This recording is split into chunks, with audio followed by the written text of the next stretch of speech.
Mas agora a gente volta com o Michel Gavendo, porque ele traz informações de repercussão na Jordânia, onde o ministro das Relações Exteriores afirmou que Benjamin Netanyahu está usando o confronto com o Irã para desviar a atenção dos ataques a Gaza. Quem traz os detalhes, novamente, é o Michel Gavendo. Traz para a gente, então, letra por letra do que disse o ministro das Relações Exteriores da Jordânia. Gavendo, por favor.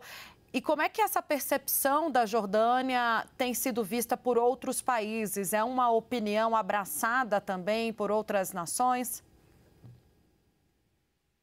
Olha, Tainá, a Jordânia não tem outra alternativa a não ser agora também condenar Israel, porque houve uma repercussão muito negativa para o governo jordaniano por causa da ajuda que o país deu também na defesa de Israel nos ataques iranianos.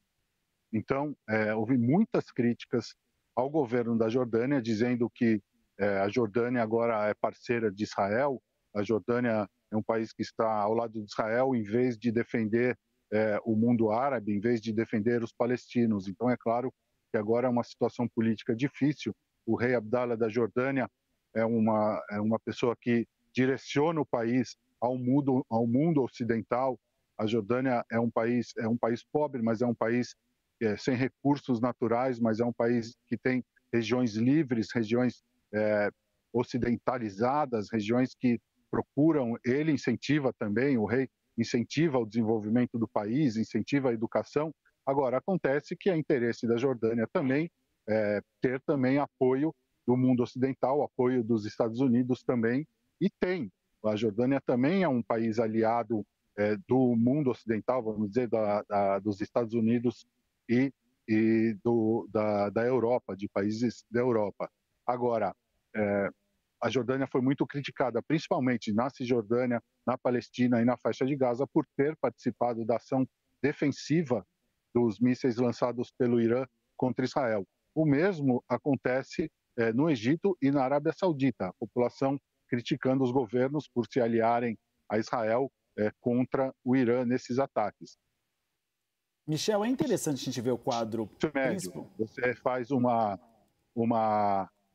defesa aberta, uma ação prática, e o discurso ele tem que ser um discurso para apaziguar e para tentar acalmar a população, porque também são regimes que muitas vezes são regimes que usam da força também e da repressão para se manter no poder.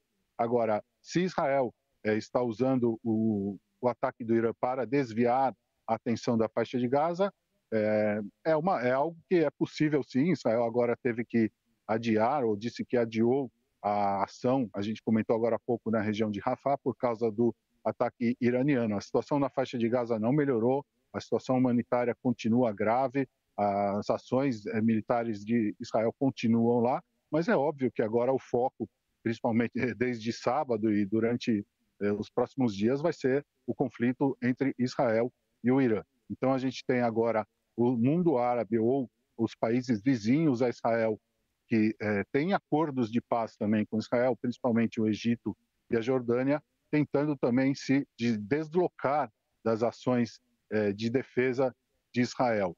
Enquanto isso, ainda quem não se posiciona é a Arábia Saudita, porque é o principal adversário do Irã na luta pelo poder e na luta pelas influências no Oriente Médio.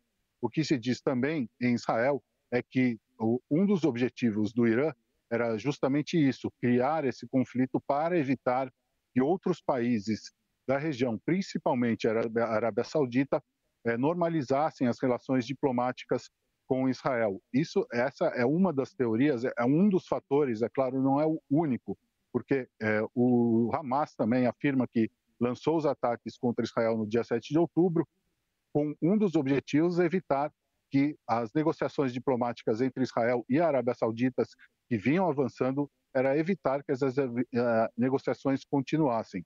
Um acordo militar, um acordo econômico, um acordo diplomático entre Israel e a Arábia Saudita colocaria todos os países da região, o Egito, a Jordânia e, claro, principalmente o Irã, numa situação muito difícil em termos de geopolítica, em termos econômicos e em termos de influência aqui no Oriente Médio, Uribe e Tainá. Essa sua análise é muito interessante, Michel, porque o senso comum nos leva a achar que o Irã é um país árabe. Não é, é um país persa. Então, nós temos dois protagonistas nessa guerra que não são aliados ao mundo árabe. Por isso, essa dificuldade do mundo árabe de saber como lidar com essa situação. E você traz a informação da Jordânia. A Jordânia tem que ficar como mediador desse conflito. Então, não pode puxar a sardinha para nenhum lado. Tem que ficar na corda bamba. Conta pra gente sobre essa dificuldade, Michel, já que você está em Tel Aviv. Como o mundo árabe tem de lidar com duas forças, os israelenses e os persas, que não são necessariamente alinhados ao mundo árabe, né?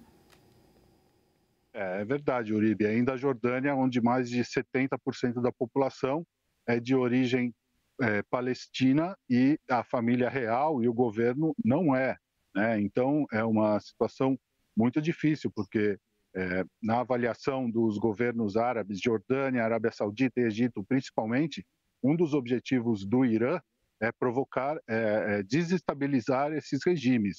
Então, você tem o Irã, que além de não ser árabe, é um país xiita, em confronto com países árabes sunitas.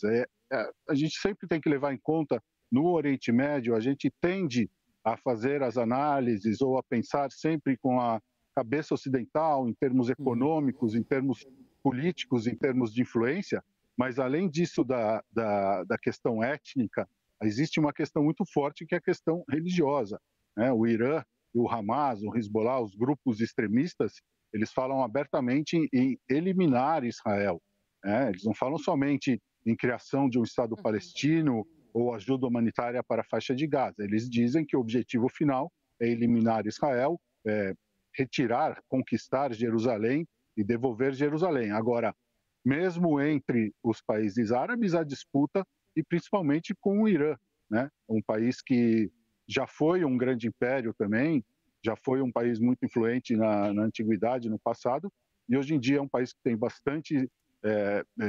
muitos recursos naturais, tem petróleo, mas também que tem uma grande parte da população vivendo na pobreza. Então, a gente tem questões políticas, questões econômicas, questões de influência, questões de petróleo e, em volta disso tudo, as questões étnicas e religiosas. Michel, obrigada pelas suas informações.